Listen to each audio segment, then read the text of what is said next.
আপনি আমার সন্তানকে আমরা কি অভিশাপ দিই? তোর জীবনে তুইও ভাত পাবো না, তোর জীবনে তোর ভাত দিয়ে তোর ভিক্ষায় খাওয়া লাগবে, কথা বলেন ঠিক কিনা? এরকম কথা আমরা বলি না। বাপ মায়ের মুখে যদি ভিক্ষা করার দোয়া আসে, অভিশাপ, তাহলে তার জীবনে কি হবে বলেন? তাহলে আমাদেরকে প্যাটার্ন চেঞ্জ করার দরকার না দরকার না? বিবি বাচ্চা লালিত পালিত করারও অনেক ক্যাপাসিটি রয়েছে ইসলামে। আপনি আমার থেকে শিখে নিয়ে যান, আজকে আমল করবেন তো ইনশাল্লাহ? আমল করবেন তো ইনশাল্লাহ? আপনার এখান থেকে যাওয়ার পরে আপনি ঘরেতে ঢুকে লম্বা একটা সালাম দিতে হবে। সালাম দিতে পারবেন তো ইনশাল্লাহ? আপনার ওয়াইফকে, আপনার বিবিকে একটা লম্বা সালাম দিবেন, আসসালামু আলাইকুম ওয়া রাহমাতুল্লাহ, দিতে পারবেন তো ইনশাল্লাহ? তাহলে যখনই আপনি সালাম দিবেন তখনই আপনার বিবি মনে করবে এটা কি হলো রে, সারা জীবন তো সালাম নেই, আজকের কি নেশা খায় আছে না কিংকা করতে। কারণ যে আপনি সালাম কোনোদিন বিবি দেননি, ওই যে বিয়া হয়েছে, বিয়ার পর থেকে বিবি কোনোদিন আপনার মুখ থেকে একদিনও সালাম পায়নি। এই বিবিক যদি হঠাৎ করে আজকে রাতের মধ্যে জায়গা যে গেটের ঠোকা মারেই যদি কোনো আসসালামু আলাইকুম, বউ খেপে যায়, তোর কি হয়েছে রে, সালামের উত্তর তো দূরের কথা, তোর কি আছে, সমস্যা কি, এঙ্কা করছেন কিসে, কিছু খায় আছে? এই জন্যই আমল শুধু খালি আজকে রাতের জন্য নয়, কি নয়, আজকে রাতের জন্য নয়, আপনাকে আমল করতে হবে আবাদান আবাদান, যতদিন হায়াত পাবেন। রাজি আছেন তো ইনশাল্লাহ? আমাদের বর্তমানের প্রেক্ষাপট খুবই খারাপ ভাই। এই জন্য আমাদের হিংসা, বিবাদ, অহংকার, গর্ব সব কিছু বেড়ে গিয়েছে। আল্লাহ আমাদেরকে এগুলো থেকে যেন আল্লাহ তাআলা আমাদেরকে হেফাজত করেন, সকল আল্লাহুম্মা আমিন। বলেছে তাহলে হিংসা করা যাবে না? যাবে না, হিংসা করা যাবে না। বিশ্ব নবীর হাতে দোয়া করে নিলেও কাজ হবে না, মক্কা মদিনার ইমামের হাতে দোয়া করে নিলেও কাজ হবে না। আপনি যা কর্ম করে যাবেন কবরে আপনার সেই ব্যবস্থাই রিজার্ভ থাকবে, কথা বলুন ঠিক কিনা? সম্মানিত ভাইরা আমার, দুনিয়ার এক হাইচতে আপনার বাসার মধ্যে মেহমান আসলে আপনি যেমন পাগল হয়ে যান, আপনি আপনার বাসার মধ্যে জামাই আসলে যেমন আপনি পাগল হয়ে যান, আপনার বাসার ডেকোরেশন শুরু করে দেন, বাসা অগোছালো থাকলে গোছানো শুরু করে দেন, আপনার কোনো রং বান্ডিশ যদি একটু ডিসপ্লেস থাকে সেটাকে আপনি রিপেয়ারিং করেন, অথচ আপনি জানেন না যেই কবরে আপনাকে 40,000 বছর থাকতে হবে, সেই কবরের জন্য আপনি কি ডেকোরেশন করেছেন। আপনি যেই বাসাতে আপনি এসি লাগালেন, এই এসিওয়ালা বাসাতে কতদিন থাকবেন, আর যেই বাসাতে সর্বনিম্ন 40,000 বছর থাকতে হবে, সেই বাসার জন্য কয়টা এসি লাগাইছেন, কয়টা আপনি বাল্ব লাগাইছেন, কয়টা বিছানার ব্যবস্থা করেছেন, কয়টা শান্তির ব্যবস্থানের বস্তু আপনি সেখানে তৈরি করেছেন। প্রিয় ভাইয়েরা আমার, এই জন্য আপনাদের পা ধরে বলি, এখনো সময় রয়েছে সেই ভয়াবহ কবরে যাওয়ার আগে আমাদেরকে প্রত্যেককেই সংশোধন হওয়া দরকার, কথা বলুন ঠিক কিনা? সেই কবরের পুঁজি নিয়ে, সামান নিয়ে যাওয়া দরকার, কথা বলুন ঠিক কিনা? এখন এই মহল্লায় আমি এসেছি, এখন দেখেন আপনার বাসায় এক মেহমান আসছে, মেহমান আসার পরে আপনি মেহমানের সঙ্গে কথা বললেন না, মেহমান আসার পরে আপনি কথা না বলে শুধু খাইতে দিচ্ছেন, আর এক গেট দিয়ে বের হয়ে চলে গেলেন। বললেন তো এই মেহমান শুধু খাবে কিন্তু মনের শান্তি পাবে? মনের শান্তি পাবে? কেন পাবে না? মনে মনে ভাববে যে কি ব্যাপার, আমার উপর রাগ করে আসেন, কথা বলে না কেন?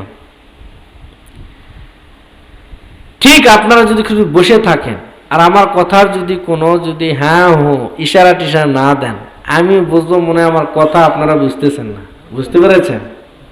কথা মনে হয় কি বুঝতেছেন না। সম্মানিত ভাইয়েরা আমার, এই জন্য আমাদেরকে কি করতে হবে বলেন? কবরের সামান নিয়ে যাওয়ার জন্য রাজি আছি তো ইনশাল্লাহ? 1 নম্বরে বলেছি বিশ্বনবীর আদর্শকে ফলো করতে হবে। 2 নম্বরে আপনাকে কি করতে হবে বলেন? আপনি আমার দাম্পত্য জীবনের এক্সচেঞ্জ করতে হবে। 3 হলো কবরের সামানা নিয়ে যেতে হবে। 4 হলো বাহ্যিক পৃথিবীর যত আপনি হায়াতের জিন্দেগি পাইবেন, এর মধ্যে আপনার আল্লাহ এবং আল্লাহর রসুলের ইবাদতকে ফলো করতে হবে। 5 নম্বরে যত খারাপ দিক রয়েছে এগুলো থেকে আপনাকে বিরত থাকতে হবে, কথা বলুন ঠিক কিনা? আজকে আপনি আমার সমাজ ব্যবস্থা কেমন হয়েছে? আপনি আমার বিবির কেমন ব্যবস্থা রয়েছে? কাল কিয়ামতের ময়দানে এই বাবাকে কাঠগড়ায় দাঁড়াতে হবে, জবাবদিহি করতে হবে আপনাকে।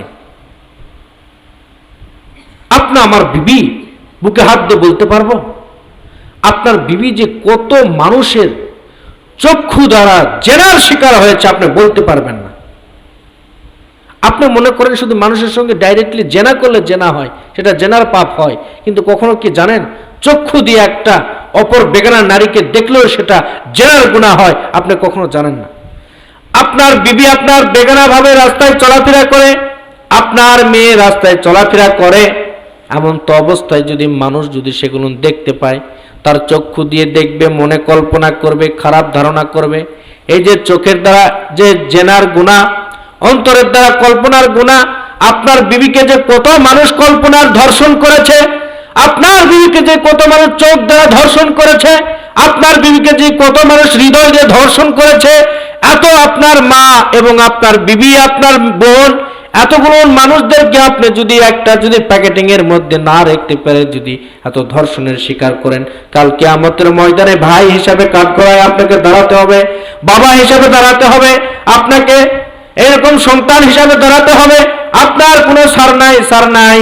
আপনি আমার এই জন্য বিবি বাচ্চাদেরকে, আমাদের যাদের পর্দা ফরজ তাদের পর্দা করানো দরকার। কথা বলুন ঠিক কিনা? আপনারও তো আপনি শিলা ভাবে চলাফেরা করতে পারলে মনে ভালো। বড় লোকের গাড়ি দামি, কি দাড়ি বলেন? গাড়ি কি হয়? দামি হয়, ফার্নিচার দামি, বাসার মধ্যে টাইলস সিনামিক সব কিছু হয় দামি, কিন্তু বড় লোকের বউ হলো বেদামি। কি বলেন? বউ কি বেদামি? কারণ এই বড় লোক তার বউকে এমন ভাবে পার্লারে সাজায়, একদম শিলা কলার মতন নিয়ে এমন ভাবে বাইকে নিয়ে ঘুরে, এই বিবি যে তো মানুষ দেখে সকলে তার অন্তর দিয়ে চক্ষু দিয়ে জেনার কল্পনা করে। কথা বলুন ঠিক কিনা? আপনি তাহলে আপনার বউ শুধু কম দামি, বাকি আপনার বাসার ফার্নিচার, টাইলস, ডিজাইন, বাসা সব কিছু দামি, সোনা দানা সব দামি, তাহলে আপনার বউ কম দামি। কথা বলুন ঠিক কিনা? কিন্তু আপনি হুজুর মানুষকে দেখেছেন কখনো? ইমাম সাহেব, মাদ্রাসার হুজুর, এনাদের বিবি বাচ্চারা কেমন ভাবে চলাফেরা করে? এদের বেতন কম, পোশাক আশাক কম হোক, কম খাক, ভত্তা সানা খাক, কিন্তু তাদের যেগুলো বিবি বাচ্চা সন্তান, তাদেরকে পর্দার মধ্যে এমনভাবে প্যাকেট করে রাখে, কিছু না হলে আল্লাহর কাছে স্বীকৃতি পাওয়ার আশা রাখে। কথা বলুন ঠিক কিনা? তাহলে আমাদের বিবি বাচ্চাদেরকে আমরা ইসলামের মধ্যে রাখতে চাই না? রাখতে চাই না? অবশ্যই রাখতে হবে। আপনার বাসার মধ্যে টেলিভিশন থাকলে আপনি টেলিভিশনের লাইনটা কেটে দিবেন, বলবেন না এটা রাখা যাবে না। তো বলবে হুজুর এমন হুজুর নিয়ে আসছেন, এমন ওয়াজ করছে, হুজুরের ওয়াজ শুনে পরের দিন ডিশের লাইন কাটতে গেছি, গন্ডগোল অশান্তি শুরু। এখন এই হুজুর কোথায় পাবেন, ধরে নিয়ে আসেন, এটা ফায়সালা হোক না। এটা আপনি করতে যাবেন না। আপনার বিবিকে আপনি ইসলামিক কায়দায় বুঝাবেন। কি করবেন? বুঝাবেন যে মা, বিবি, মেয়ে তুমি শোনো, তুমি তো মা, শুধু মা নয়, তুমি এমন একজন মা যে মার পেটে এই এতটুকু 2 ইঞ্চি পেটের মধ্যে কত আল্লাহর ওলির জন্ম হয়েছে। কথা বলুন ঠিক কিনা? সেরকম একজন আপনি মা। এই মার পেটের মধ্যে আব্দুল কাদের জন্ম নিলে সাধারণ মা হওয়া চলবে না, তোমাকে সেই আমলদারি মা হতে হবে। কথা বলুন ঠিক কিনা? এই মা বাইজিদ বুস্তামি যদি পেটে ধারণ করতে চাও, তাহলে তোমাকে সাধারণ মা হলে চলবে না, তোমাকে আমলদার মা হতে হবে। কথা বলুন ঠিক কিনা? সম্মানিত হাজিরিন, মায়ের দোয়ায় অনেক মানুষের জীবনে আমি ঘটনা পড়েছি, আমার ছাত্র লাইফে আমি দেখেছি, অনেক মায়ের দোয়াতে বরকত পেয়ে সে ওলির খাতায় নাম গিয়েছে। সুবহানাল্লাহ বলে। তাকে আপনাকে আমি এক্সাম্পল দিতে পারি। আপনি ইমাম বুখারী রহমতুল্লাহ আলাইহির নাম শুনেছেন? ইমাম বুখারী রহমতুল্লাহ আলাইহি তিনি জন্মের পর থেকে অন্ধ ছিলেন। কি ছিলেন বলেন? অন্ধ ছিলেন। তার মায়ের দোয়ার বরকতে একসময় ইমাম বুখারী রহমতুল্লাহ আলাইহি তার চক্ষুকে ফিরে পেয়েছিলেন। সুবহানাল্লাহ বলেন। এমন চক্ষু আল্লাহ তাকে দান করলেন, এই ইমাম বুখারী রহমতুল্লাহ আলাইহি চন্দ্রের আলোর সহযোগিতায় রাতের অন্ধকারে চন্দ্রের আলোর মধ্যে তিনি তার এই বুখারী শরীফ, এত হাজার হাজার হাদিস তিনি বুখারী শরীফ লিখেছেন। সকল সুবহানাল্লাহ। মায়ের দোয়ার বরকতে। মক্কায় একজন ইমাম ছিলেন ইতিপূর্বে, তিনার নাম ইমাম আল কালবানী। কি নাম বলেন? ইমাম আল কালবানী। এই ইমাম এত কালো ছিলেন, এই যারা ইমাম রয়েছে মক্কার ইমাম, কাবা শরীফের ঘরের ইমাম, এই ইমামদের অনেক আগের ইমাম ছিলেন। আপনি ইউটিউবে সার্চ দিবেন, তাকে পেয়ে যাবেন, ইমাম আল কালবানী। ইমাম আল কালবানী তার একটা টক শোতে তিনি বলেছিলেন, আমি এই কাবা শরীফের ইমাম হওয়ার পিছনে একটা কারণ রয়েছে। বলতেছে, সকলে তাকে প্রশ্ন করেছে, আপনি এত কালো মানুষ তো আল্লাহর ঘরের এই কাবা ঘরের ইমাম হওয়ার কথা নয়, আপনি এত দরিদ্র ঘর ফ্যামিলির মানুষ এবং এত কালো মানুষ, বেসাই যায় মানুষ, কিভাবে এই কাবা ঘরের ইমাম হন?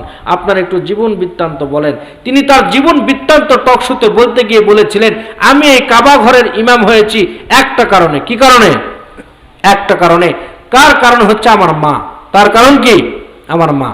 আমার মা, আমি ছোটবেলায় দেখেছি, আমি যখন দুষ্টামি করতাম, অপরাধ করতাম, যখন আমার মা খুব আমার উপর রেগে যেত, তখন আমার মা আমাকে একটা অভিশাপ করত। কি করত? অভিশাপ করত। কারণ মা আমার জানতো, আমার মা আল্লাহওয়ালা মানুষ ছিলেন। আমার মা জানতো যে রাগের মাথায় আমার সন্তানকে যে বদদোয়াটা আমি করব, আল্লাহ সেই বদদোয়া কবুল করে নেবে। এই জন্য যখন আমার অত্যন্ত রাগ হয়ে যেত, আমার মা কি করতেন?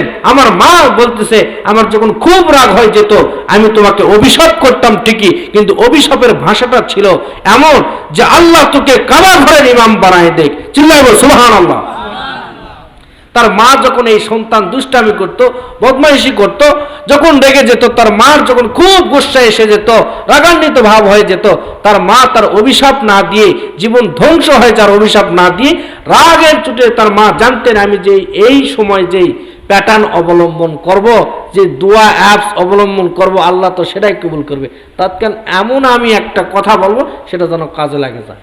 তার মা বলতো, তুমি ধ্বংস হয়ে যাও, আল্লাহ তোমার কাবা ঘরের ইমাম বানায় দেখ। এইভাবে যখন তার মা অভিশাপ করতেন, এই অভিশাপের দোয়ার বিনিময়ে এই কালো মানুষটা কাবা ঘরের ইমাম হয়েছে। চিল্লায় বলে সুবহানাল্লাহ।